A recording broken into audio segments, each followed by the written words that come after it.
And welcome everybody to the Daily Space Weather. Tons of stuff to cover today, so let's get into it. I'm your host Dan, aka smAsho. First of all, we see me forgetting to bring up Epic Pen, and since we're streaming live to Twitch, you just got to see what my desktop looks like. And now you get to see what I look like. And we see a small sun-diving comet here on the LASCO C2, which is why I'm bringing up Epic Pen to help illustrate where it's located. It's right here. You can see it go. It looks like it dives into the sun there. And the reason we're looking at the LASCO C2 is because we see a coronal mass ejection building right now, hence the title. So here's the view from LASCO C3. And we don't see the coronal mass ejection showing up yet on either of these images. It is somewhat Earth-facing. It's going to be somewhat Earth-facing. And we won't know exactly what the telemetry of that is until after it fully releases, but it's in the process of releasing now. I would also note the Pleiades showing up. Check it out. It's the Pleiades, folks. Pleiades. And I don't know why I haven't muted, but severe storms in the Midwest. And here's the coronal mass ejection that we're talking about. You can see this building up now. This is the view from the Stereo A spacecraft, and Earth is out in this direction on what we call the ecliptic plane, the plane on which planets orbit the sun like grooves on a record. So this is classic coronal mass ejection building up here. So if you want to watch this release throughout the day, just head to the Integrated Space Weather Analysis, ISWA, and you can view this thing as it releases. And let's take some images of the sun here. Here's a 171 angstroms view, and you can see a little bit of evidence of some plasma moving around there in between the Earth and the sun. We've got some custom images here. We've got some large plumes of plasma up in the northwest also. We'll cover it in a minute. First, let's look at the fields. Here are the fields and a 171 angstroms view. And not a lot of organization going on there. Here's the 304 angstroms view. And you can see that giant plume of plasma up there. There's the fade. And first we're going to look at the equatorial region. So there's the equatorial region. And we also made 3 more custom HelioViewer movies. Let me vanish. And by the way, if you're viewing live, please leave us a comment. Please leave us a comment if it's live or if it's Memorex, as we do read all comments, folks. We can't respond to every comment, but we do read them all. And here's the South Polar region. You see a couple little brightenings happening down there in the South Pole. Some minor crown prominences. That's all a good sign, folks. That's an indication that sun is ramping up in activity.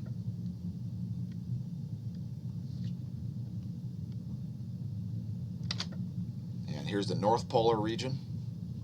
And you can see that giant plasma filament up there. It's partially wrapped around the limb of the sun there.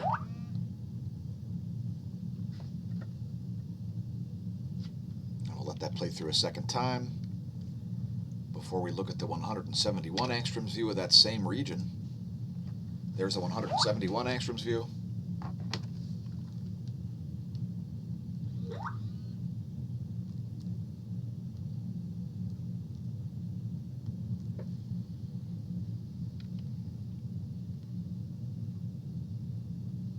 A great opportunity to see all the magnetic looping associated with all of that ionized iron.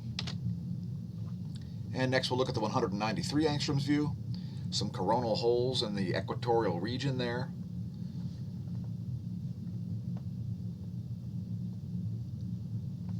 And so there's some plasma moving right now, folks. Expect to see some limb darkening today as that coronal mass ejection releases.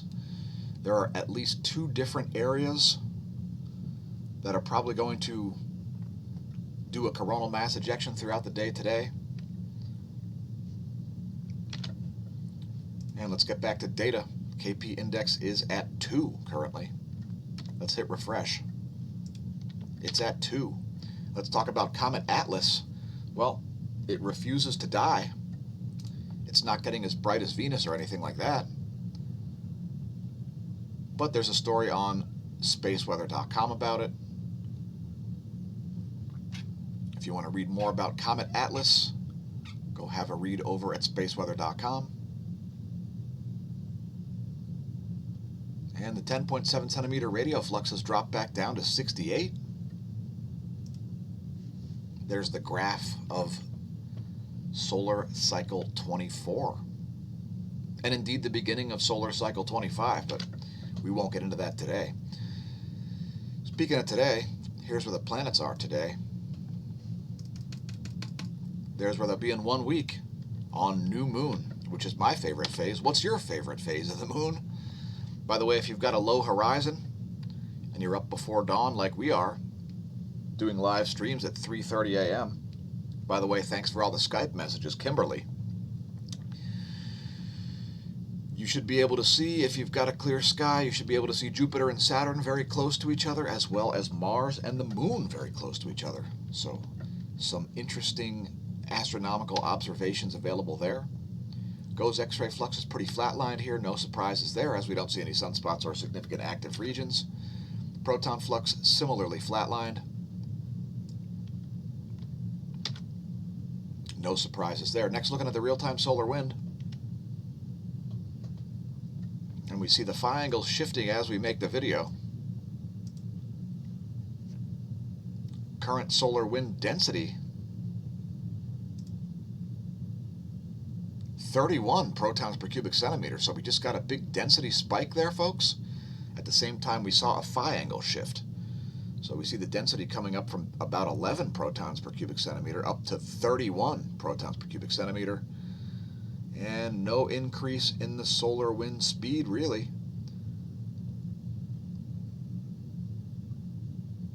Current solar wind speed down around 300 kilometers a second.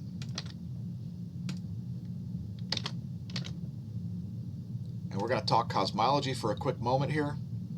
A couple interesting articles, as well as some interesting articles about volcanoes that we'll cover in the volcanic and at the volcanism and seismicity section. So yeah, check it out. Talking about Europa, first of all, which appears to be blasting water into space from its subsurface ocean. So that's some interesting cosmology material right there. Jupiter's largest moon, which acts more like a planet than a moon. There you can see the Saturn's moon Enceladus fountaining into space. And now, according to some data analysis, simulations indicate that Jupiter's fourth largest moon, Europa, may be ejecting subsurface ocean water into space as well. So pretty interesting there. Now, let's talk about lensing. Now, most certainly that is lensing. And let's go to the Family Feud survey. That lensing is caused by gravitation. Survey said, oh man.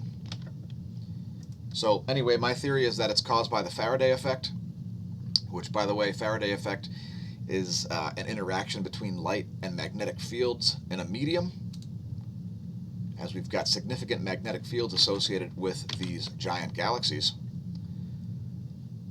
So the question is it caused by gravity? Is it caused by the Faraday effect? Or is it caused by something else? Interesting article on phys.org, Seeing the Universe Through New Lenses. Now, somebody at Berkeley, a gentleman by the name of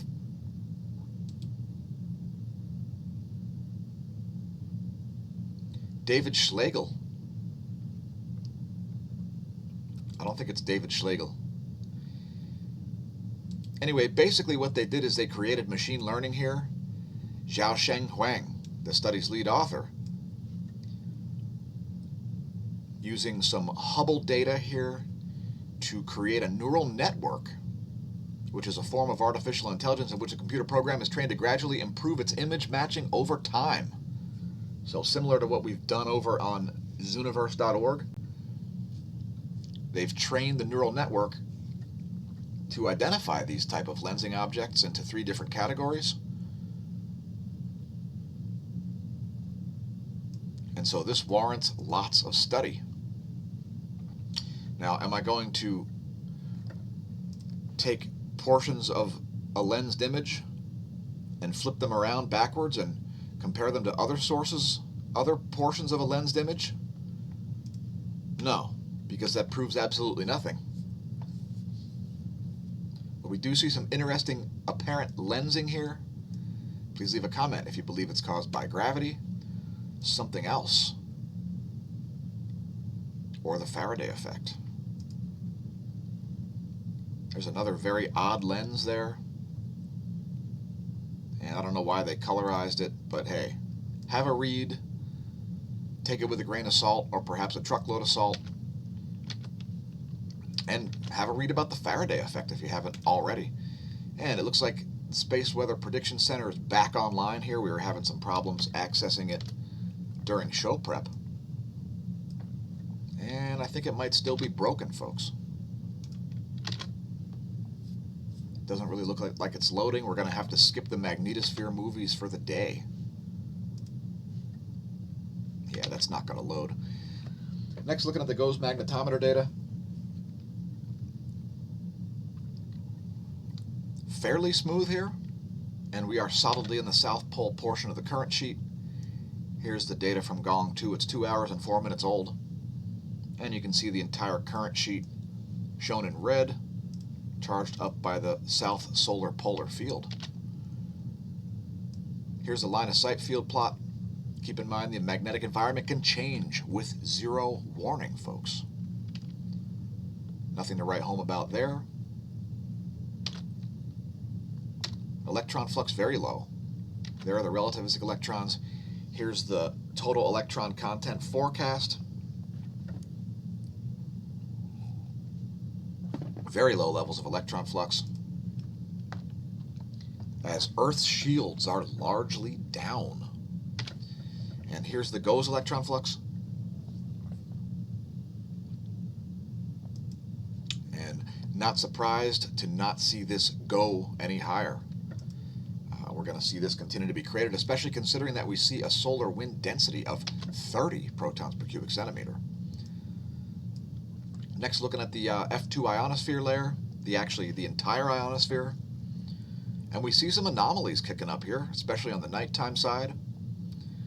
Some big-time discharge events down into an F layer. When you see a red blob, that's an F layer. Yellow is an F2 layer. Mustard is an F3 layer. As these double layers get pressed together, these double layers get created because of pressure, I should say. So pretty anomalous data there in the ionosphere. And let's bring up the latest image. Here's the latest image, looking a little more normal at 7:30 UT. And we're doing it early today because there was so much stuff to cover. We've got to make some clips. Next, we're advancing the GFS forecast on windy.com's pressure maps to see where pressure maps are anticipated to be at 12 noon tomorrow my time. Make it 1300 tomorrow my time. There's where we expect pressure cells to be. And let's keep going here, as there's plenty of more stuff to cover, such as the earthquake rundown. So starting out with a deep quake at Dominica. The Dominican Republic seeing a 3.6 magnitude quake at 151 kilometers. Here's a deep quake at Fiji. It's a 4.5 magnitude at 527 kilometers. And here's another deep quake coming in on the other side of the Pacific Ocean at Argentina. Similar magnitude, 4.8, coming in only 4 minutes later, and it's at 182.9 kilometers depth. Going back to the list here, So some deep quakes there happening. Here's another deep quake at Indonesia. This is a 4.8 magnitude also. At 135 kilometers, that one came in today at 2:38 UT. Some quakes at Pahala, Hawaii. And let's move on to talk about volcanism. Oh yeah, volcanism. In 1110, the moon vanished from the sky, and we think we know what might have caused it. Mount Asama, actually. So, originally it was thought that Hekla, the gateway to hell in Iceland, had caused it, but now it looks more likely that it was caused by Mount Asama, which is a Japanese volcano.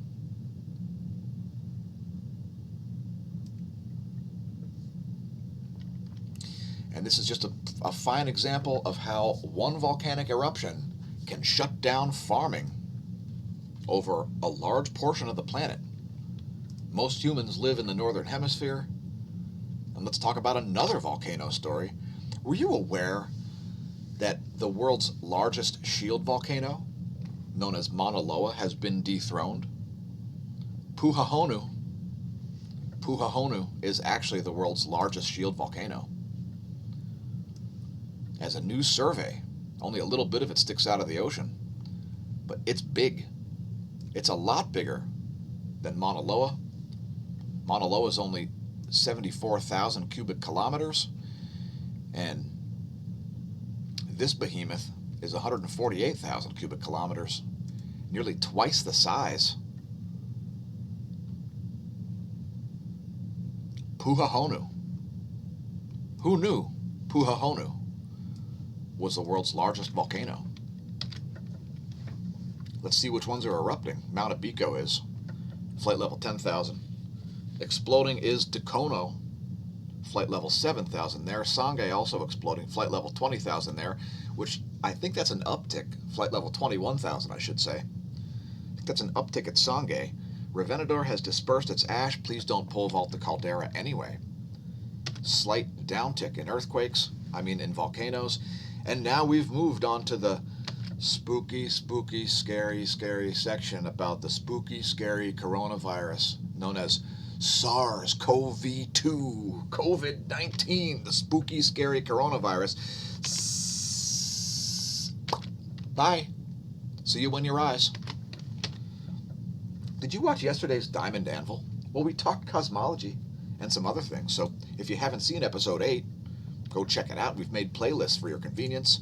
The Diamond Anvil, Too Hard to Smash, where we don't talk in a stilted fashion. By the way, if you follow us on Facebook, you may have noticed that we've been circulating a petition to get rid of Tom Wolf, governor of Pennsylvania. Even though it's his last term, we'd like to send him off the right way with a kick in the you-know-what, in the pants. We'd like to see him fired along with his staff of COVIDiots. So check us out on Facebook. Since Tom Wolf is utterly unqualified to be a governor, he and his staff have demonstrated a complete lack of understanding of science and the government's limited powers. A pandemic made it utterly clear. Please leave a comment if COVIDiots have come out of the woodwork and exposed themselves as complete morons to you as a result of the global pandemic. Let us know what stupid things you're seeing. Perhaps head to the forums, smashomash.com/forum. Go to the free-for-all section. Tell us all about COVIDiots. Anyway, share our petition, as it's gaining a little bit of traction now. We started it on Sunday. So also, thanks to our new subscribers on YouTube. Thanks for viewing the content. Please share with your friends, share with your foes. And we haven't forgotten about you, BitChute. We are going to make that special. We're at nearly 160 subscribers over there. And by the way, we get hundreds and hundreds more views over there. Check it out. This video about active region forming near north is up to 700 views, 777 views. So we're also on Twitter. So perhaps follow us over there. We've got 829 tweets already. We're also on minds.com/smAsho, the future of social media, where your posts won't be shadow banned. They won't be fact checked. You won't be depersoned or deplatformed. You'll get all of the stuff that you expect to get, and your content won't be throttled over at minds.com. So start an account, send us some tokens, as we are out of tokens and we can no longer boost our posts. Also, thanks to everybody who's been listening to our original music at soundclick.com/goldencatproductions. Now, Gem Cutter's been all the way up to number 40 on the chart, which is rock chart, by the way. Molybdenum 99 is currently at number 74, so go have a listen if you haven't. Perhaps check out Figurine 2010, one of my favorites. Specifically designed for gaming videos. Now, we are growing our organization, as we've got a geology consultant. We've also got a particle physicist that I consult with. Perhaps the next one will be an RN, as we're trying to get interviews with various people who do various different things and get their stance and their personal experience on the current COVIDiocy. One of the things you can do at smashomash.org is you can link to the forum down here, right below the SMAsho Mash logo there. You can see, click here for the newly unveiled SMAsho forum, where we've recently updated it. At least 3 articles on today's updates. First of all, this one from Michael Akkad via the Mises Institute, an Austrian economics, or you could say supply-side economics expert, the Mises Institute, talking about how the economy is not a trade-off. Most people don't understand economics. They think that economics equals the GDP, and really it amounts to the trading of all goods and services, currencies, commodities. Now, the original Greek term, oikonomia, meant household affairs. And so, let us know if your household affairs are being interfered with by the government, where your government's proclaiming certain people are essential and certain people are not essential. Newsflash, you're all essential. Trump says Pennsylvania's governor needs to start opening up a little bit. While he visited a manufacturing plant yesterday, Owens Minor plant, which is actually pretty close to the lab I work at, caused me to get the hell out of town. COVIDiot Governor Tom Wolf says masks add another layer of protection to help the spread of COVID-19. It's important that as many people as possible wear masks when leaving home, because I'm a COVIDiot known as Tom Wolf. And if you're going to a supermarket, pharmacy, or other life-sustaining business, you must wear a mask to enter the store. Complete COVIDiocy. His idiotic mask protects you, and your idiotic mask protects Tom Wolf. A complete COVIDiot. Please go away. Please move to Guam or something so I don't have to see your stupid-looking face anymore. Anyway, Trump visited the Lehigh Valley yesterday, and I got the hell off the roads around noon. I think he landed around 1, and all you people that went to support and or protest are crazy, in my opinion. I wouldn't have been caught dead at any sort of a political rally or protest, as that is complete nonsense and a waste of my time. And let's move on to talk about Locals. So if you haven't checked out Locals, it's Dave Rubin's new site, smashomash.locals.com. We put up some new memes here, such as our ski mask COVIDiot meme, our "that's an awful nice government you have there, be a shame if it shuts down, eh? Eh?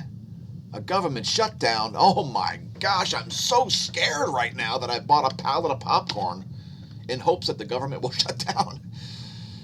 Also, check us out on Instagram. You might get lovely nature videos like this, which you won't see otherwise, as we put exclusive content on all the sites. And we're developing a massive social media presence.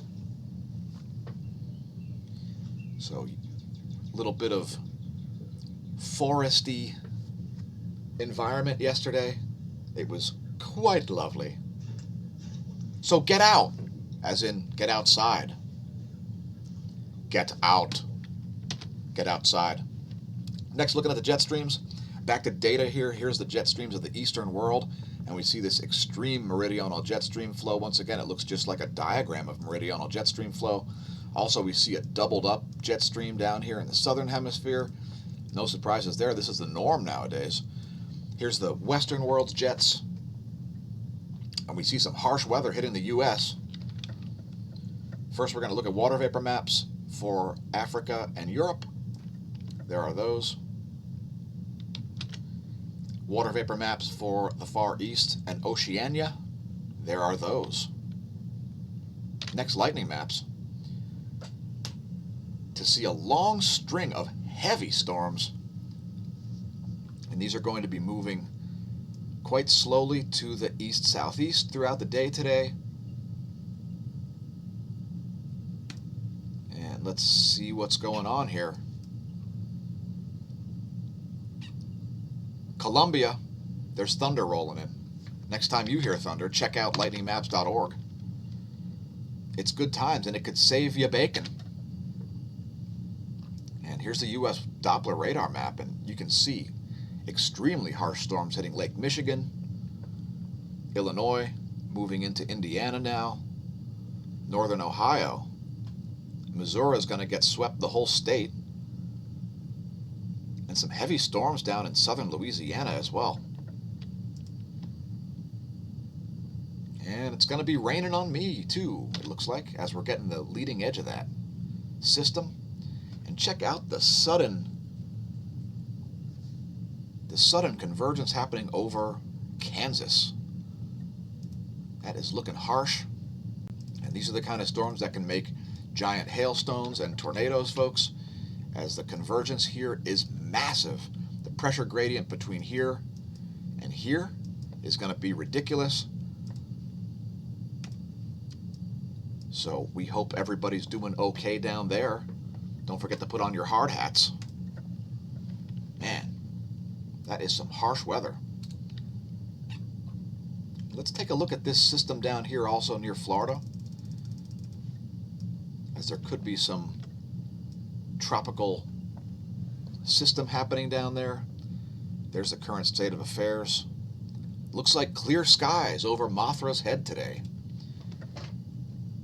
If you wonder what the heck I'm talking about, it's not a Godzilla monster. It's my good old mom, who lives in Oviedo, Florida. Let me take the opportunity to thank our patrons for being the real source of financial support for these videos, as YouTube tries its best to pay us absolutely nothing for the content. Thanks, patrons, whether you're an assistant or an associate producer. We appreciate your continued support. Thanks to our latest patron. Every little bit counts, and we appreciate every one of you. Even if you refuse to open up your moldy, cobweb-encrusted wallet and pay us $1 per month, or perhaps $3 a month, or perhaps $9.99 a month. Those are the only 3 tiers that we have right now. Thanks to our subscribe stars as well. Another place to support us is there. Thanks, Smash Team. Please share the content on your social media, as we're having a little bit of trouble getting views and content shown to people. And that's why we're going to make a bunch of clips today. So look for shortened clips for each section of the video. And again, thanks, Smash Team. The whole thing is a collaborative effort. So leave a comment. Tell your friends, tell your foes that there are no sunspots, as we see here on the intensitygram. We don't see a lot of magnetic organization. A little bit here, a little bit here.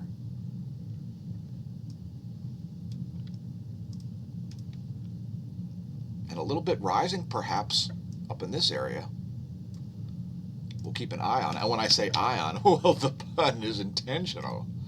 Next, looking at the 131 angstroms view, a crowd favorite.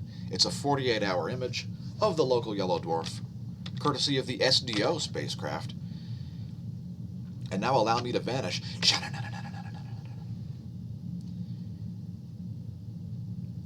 Thanks for tuning in, everybody. Thanks for staring at the sun. Again, remember to share on your social media. When you're staring at the sun, don't drink. And if you do drink, don't drive.